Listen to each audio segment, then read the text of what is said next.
moja niseme tu kazi kubwa ambayo tumepanga kuifanya kwa mwaka huu ni kuifanya Dodoma iwe ya kijani.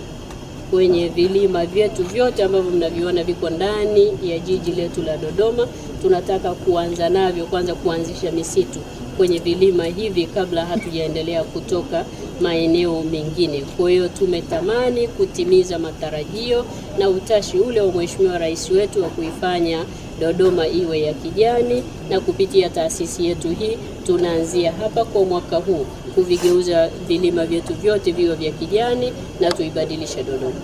Ni hili la kuhakikisha kwamba tunaongeza nguvu katika uhifadhi wa rasilimali za misitu, kuongeza kwanza uwezo wa askari wetu kukabiliana na changamoto za uhifadhi, lakini kuwawezesha askari wetu kutenda majukumu yao kwa kuwa na vifaa na nyenzo za kisasa.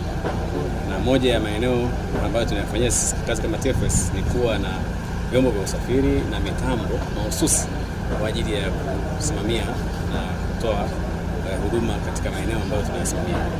Vyombo hivyo ni pamoja, kama unavyoona leo tumekuwa na magari haya 33. Unaona yote ni magari ambayo ni kwa ajili ya shughuli za porini. Zote hizi ni shughuli za magari mahususi kwa ajili ya kuhimili mazingira magumu ya porini, na hizi zitatumika katika maeneo mbalimbali ambayo tunayalenga, ikiwa ni kwenye mashamba ya miti, maeneo ya hifadhi za mazingira asilia, na kwenye maeneo na kwenye wilaya zetu za wilaya ambazo zinasimamia hifadhi mbalimbali katika maeneo husika.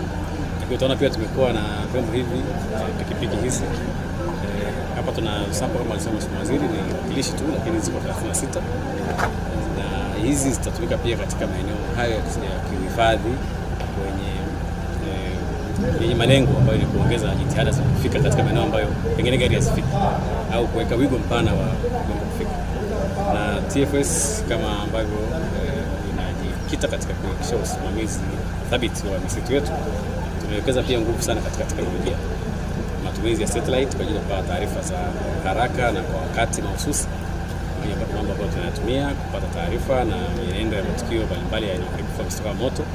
Tunatumia pia hayo, lakini tunatumia sasa pia ndege hizi ambazo nasema ndege nyuki au drones ambazo zinaweza kutupa taarifa kwa wakati kulingana na wapi unaitaka taarifa yenyewe. Na hizi drones ni sample tu. Kwa ujumla katika mwaka wa fedha huu unaoisha tumenunua drones jumla 10. Leo tumezindua 3.